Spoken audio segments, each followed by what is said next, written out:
Let's go on, shall we, to the scintillating race to become the next leader of the Scottish Conservative Party, which, as of this morning, has 6 contenders. So, Murdo Fraser has joined the contest. You heard him on this podcast a few weeks ago. He has been writing today exclusively in The Scotsman. A couple of lines from this for you. He's described, first of all, as a Scottish Tory veteran.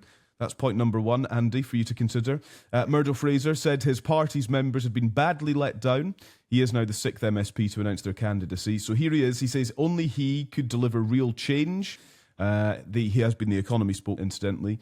By the way, he and Andy Maciver, back in 2011, suggested that there should be a new party, a breakaway party. But, as you heard on the podcast, he's changed his mind. As leader, he says, I'd be active in promoting Scottish interests, not fearing to challenge Westminster colleagues if that were necessary. But I won't be splitting the party, setting up a new one. My aim is to unite our party, not divide it. In any event, these are questions for the membership as a whole, not the leader. We've had too much top-down decision-making in the past.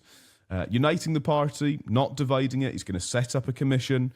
He's going to take time to look at the question of party structures and come back with recommendations to be implemented after the election in 2026.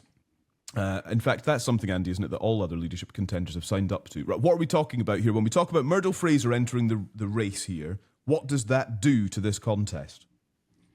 Well, he's the biggest name in the race. No jokes about fish and ponds, please. He's the biggest name in the race. He is probably the person most associated with changing the party, whatever form that may come in. He said that it's not going to be a discussion about a new party. As you say, he's pledged that he's going to set up a commission, and I think all the other candidates except Russell Finley have agreed with that, agreed that's the right way forward and supported that. He's very well known amongst the membership. And he's, the best known in the country and amongst the journalists, I guess, as well. So I think it pretty much blows the race open to a degree. He will be pretty similar, I think, in a lot of ways to some of the other candidates. People like, for instance, Liam Kerr, I think will be quite similar and quite open in that way. Even if you look at the others, Jamie Green, Megan Gallagher, Brian Whittle, who might all be seen as from the kind of more pragmatic centre of the party, I suppose. I think there will be a lot of agreement amongst those 5, that the party isn't working properly and that there needs to be pretty significant change. I suspect, it will feel like Russell, if you look at the 6, I think it will start to feel like Russell Finley is the one. From the rest, the 1 and the 5 are maybe slightly different in terms of the sort of thing they say and what they portray about what they want to do to the party.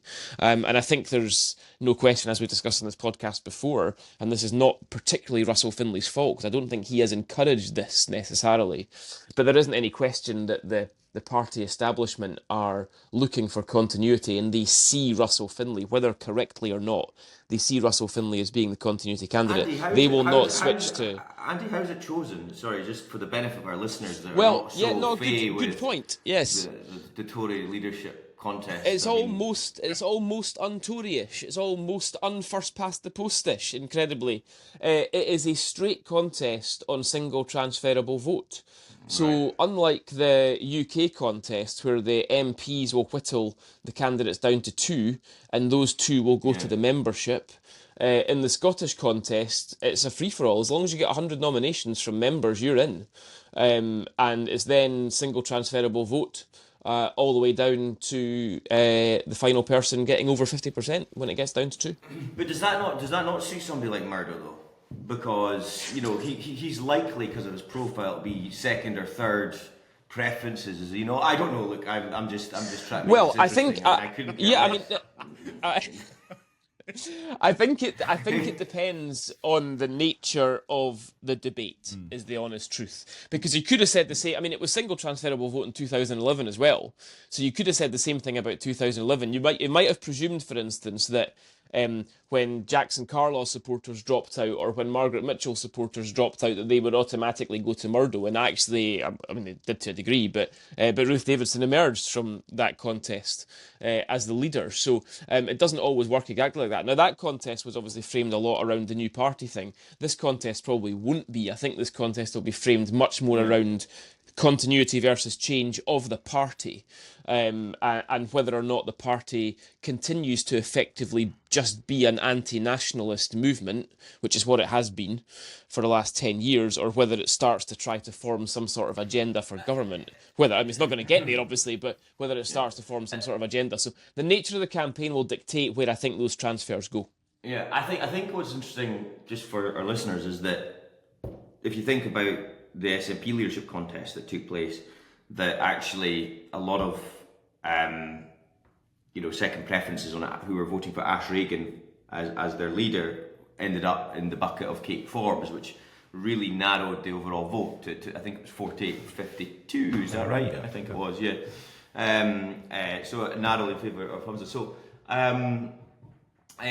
what interests me about this is the riots aside, I mean, that's been a difficult moment for Salmond. We'll see how he handles that. It's a big test of his leadership. I don't get the impression that Labour are off to the most auspicious of starts, right? So far as a government. I'm pretty sure that what I said last week is right, that they're trying to get rid of the bad news to try and then clear the decks and then bring some more positive interventions. We will see.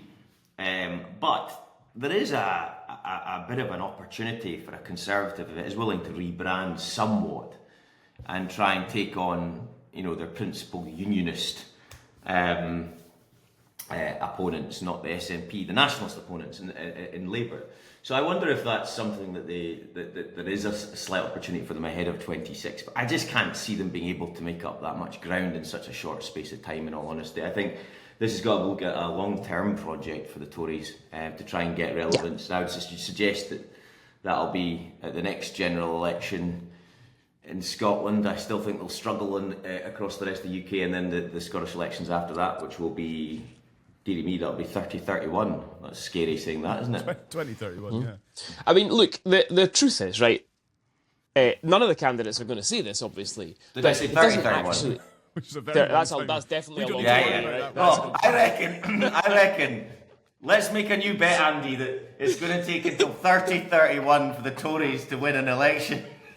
And do you know what? You'd get decent odds on that. None of the candidates will agree with this, and none of the candidates will say this. Obviously, they can't say this, right? But it doesn't. None of this is going to massively change the result in 2026. There's not a huge amount they can do. They're going to come third. They're going to be losing seats, and they'll probably be in the teens in vote share, right? So, say, yeah, twas ever thus, okay?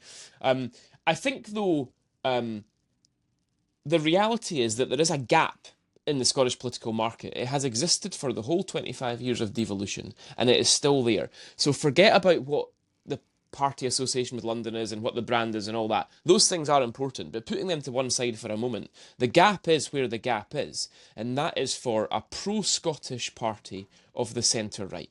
That's the gap, right? That's never going to be filled by Labour, ever. Because A, they're not going to be of the centre-right, obviously, and B, they will always be a UK-wide party, and, Keir Starmer will always be, as Prime Minister, will always be more important than Anas Sarwar as First Minister in Labour terms, right? And of course that's true, has always been true with the Tories as well, but a pro-Scottish centre-right party doesn't actually exist. There are elements of the SNP that would perhaps fit into that bracket, but the days of the SNP being seen as a centrist or centre-right party are long gone, right? They might come back, but they're certainly long gone for the moment. So that's where the gap is, and that's where a lot of people are.